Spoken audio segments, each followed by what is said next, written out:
ঘন ঘন লোডশেডিং, ভুতুড়ে বিল, বিদ্যুৎ অফিসের নানা অনিয়ম ও দুর্নীতির কারণে দুর্বিষহ হয়ে উঠেছে হিলিবাসীর জীবন। তীব্র গরমে যেখানে নাজেহাল মানুষ, সেখানে ঘন ঘন লোডশেডিং এ অতিষ্ঠ এলাকাবাসী। দিন রাত মিলিয়ে কমপক্ষে 8 থেকে 10 বার লোডশেডিং হচ্ছে বলেও জানান তারা। থাকছে না বিদ্যুৎ, অথচ বেশিরভাগ গ্রাহকদের হাতেই ধরিয়ে দেওয়া হচ্ছে বিদ্যুতের ভৌতিক বিল। এছাড়াও গ্রাহকের বিদ্যুৎ বিলের সাথে ধরিয়ে দেওয়া হচ্ছে ডিমান্ড চার্জ ও লোড চার্জ বাবদ অন্তত 1000 টাকা। আমি জানি না আমার এই অতিরিক্ত বিলটা কেন আসলো, আর এটা আমার কিলোওয়াট আমি কিভাবে পুরালাম। এটাও লেখা আছে অতিরিক্ত আমি কিলোওয়াট পুরাইছি, হঠাৎ করে এই কাগজটা কেন আসলো? আমার প্রশ্ন এটা। পল্লী বিদ্যুতের কাছে প্রশ্ন আমার এটা। আমার ইউনিট পুড়ছে 155 ইউনিট, তার রেট লাগিয়েছে, তার ভ্যাট ট্যাক্স করে আমার 155 ইউনিটের রেট আসছে 971 টাকা, বিল আসছে আমার 971 টাকা। তো ভ্যাট ট্যাক্স ওনাদের সব সহকারে আসছে আমার 1074 টাকা। তাহলে অতিরিক্ত আমার এই ভ্যাটটা কিসের জন্য আসলে? এতদিন পরে মানে এতদিন ব্যবহার করলাম, কিসের জন্য আসলে? আমি চাচ্ছি যে এটার একটা সমাধান চাচ্ছি। জামানত এখন এরা জানাচ্ছে যে লোড আগে ছিল কম আর এখন লোড বেশি হচ্ছে, এই লোডের জন্য বলে জামানত। আবার কি জামানত দেবে? আজকে জানালে এই কাগজটা দেওয়ার পরে আমি বুঝতে গেলাম, তো আমাকে এই কথাটাই বল। পল্লী বিদ্যুতের এত ঘন ঘন লোডশেডিং পণ্য খালাস, শিক্ষার্থীদের পড়াশোনা, খামারি, চাষাবাদী, কৃষক সহ সর্বসাধারণের ভোগান্তির কারণ হয়ে দাঁড়িয়েছে। টানা কয়েকদিনের তীব্র গরমের মধ্যে ঘন ঘন বিদ্যুৎ বিভ্রাটে চরম দুর্ভোগে পড়েছেন হিলির মানুষ। সবচেয়ে বেশি ভোগান্তিতে রয়েছেন গ্রামের সাধারণ জনগণ। এতে শুধু সাধারণ জীবনযাপনই নয়, ব্যবসা বাণিজ্য স্থবির হয়ে পড়েছে।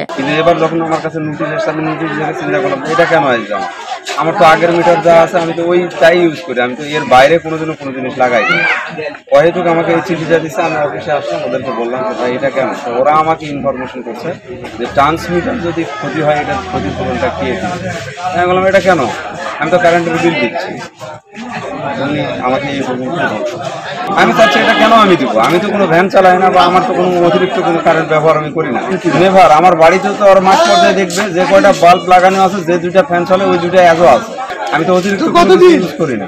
স্থানীয় ভুক্তভোগীরা জানান, বিদ্যুৎ না থাকায় ঘুম, কাজ, পড়াশোনা সবকিছুই ব্যাহত হচ্ছে। বিশেষ করে শিশু ও বৃদ্ধদের অবস্থা নাজেহাল। পানির মোটর চালাতে না পারায় দৈনন্দিন কাজেও বিপত্তি দেখা দিয়েছে। এদিকে ঘন ঘন লোডশেডিং, ভৌতিক বিল ও হিলি পল্লী বিদ্যুৎ সাবজোন অফিস কর্তৃক গ্রাহক হয়রানি সহ নানা অনিয়ম ও দুর্নীতির বিরুদ্ধে প্রতিবাদ সমাবেশ করেছে ভুক্তভোগীরা।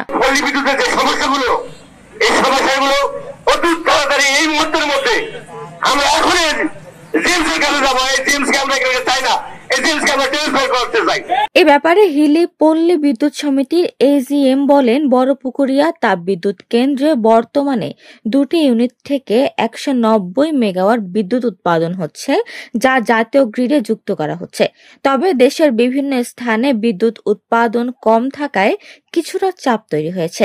হাকিমপুরে চাহিদা 7 মেগাওয়াট হলেও সরবরাহ পাওয়া যাচ্ছে 2.5 মেগাওয়াট। লোডশেডিংটা হলো আসলে আমাদের যে চাহিদার সাথে উৎপাদন কম হয়, আমাদের লোডশেডিং হচ্ছে।